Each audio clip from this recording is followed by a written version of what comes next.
we will discuss what is accountability, what are the types of accountability, what are the procedures of the accountability, and while discussing these things, we would be relating the teacher's role and how the teachers should behave, and how the accountability processes are improving the teaching profession, etc. Basically, accountability is for the ethical implementation or the ethical concept. It concerns proper behavior.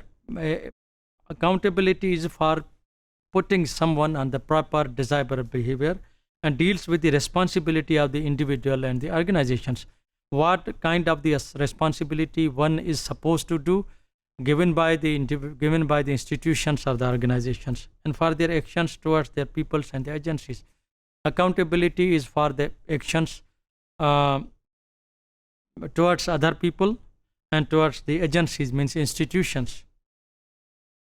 Bowens in 2005 has explained that the accountability can be defined as the actor may render an account, for example, such that justify their actions and decisions to the stakeholders. For example, I am teacher, I am actor.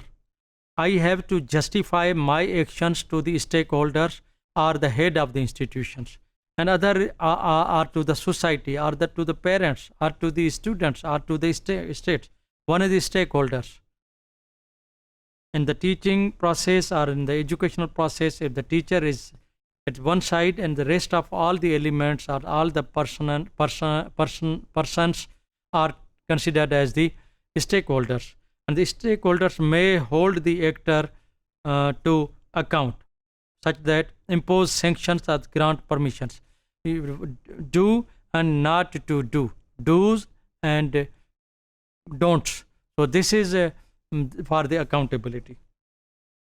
And the accountability arrangements, while talking about the arrangements, these are of the great interest and the significance of the office holders. If these are the arrangements for the office holders, that is important. Otherwise, the system would not work. Their superiors and the wider public, it is important for them because they deal with the professional autonomy and the external control. The teacher has the professional autonomy. I can do this one. Whereas the institution is supposed to report to an external control, that is accreditation council, that the district or the tehsil officer. So that there must be the accountability procedures. There are different types of the accountability. For example, organizational accountability, political accountability, legal accountability, professional accountability, and moral and ethical accountability. And the organizational accountability, the organization makes accountable to the teachers or any persons working in these institutions. That is in the line of the rules of the institutions or the organizations already provided to the individual. Political autonomy, accountability, it relies on the democratic institutions and the process hold actors to account. And the system and the political government has own systems that becomes, if it is through the government, that becomes the political accountability. Legal accountability, when one is put accountable for his or her wrongdoings or the misdeeds or exploitation of the things through the courts, through the judiciary, that's legal accountability.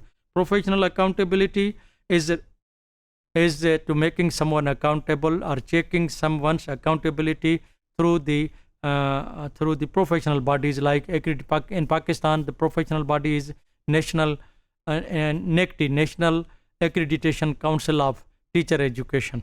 So that is the professional body. And the moral and ethical, this is the personally one, and that is called the internalized values to which actors voluntarily adhere. These are the personal qualities that one has to follow. Stages, there are different stages. Defining accountability to whom or for what, why it is accountability, and who is taking one accountability. Informing the stakeholders, sharing the results of the accountability or the expectations from the teachers, from the individual, to these stakeholders. And then the judgment which can lead to the affirmation or the sanctions. It could be the positive or the negatives. So these are the three stages. When we see at this table, so there are three major things. One is actor, who are the actors and what kind of the processes that are to be implemented or to go through. And third one is the outcome. Outcome is definitely when we have discussed that either that teacher is exonerated or given the positive aspects or given the positive results, or one is punish, that is sanctions. Functions of the accountability, that's important. It is through the accountability there is democratic control over the individual. Enhancing the integrity of the public governance. Through accountability, public governance will be more integrated. Supporting the performance improvement. Otherwise, without accountability, the performance may not be improved as to the level of the it is expected. Maintaining and enhancing the legitimacy of the public governance. Otherwise, it will be considered as illegitimate. And the mechanism of the catharsis. It prevents recurrence of the errors. If you have mechanism of the catharsis, one has given the opportunity to discuss and share and then satisfy oneself. This would be a prevention of the reoccurrence of errors and help the support better compliance with the rules and the regulations. Implications for teachers' role. There are implications of the accountability on the teachers. The teachers has to follow the curriculum rather than initiating more creative activities.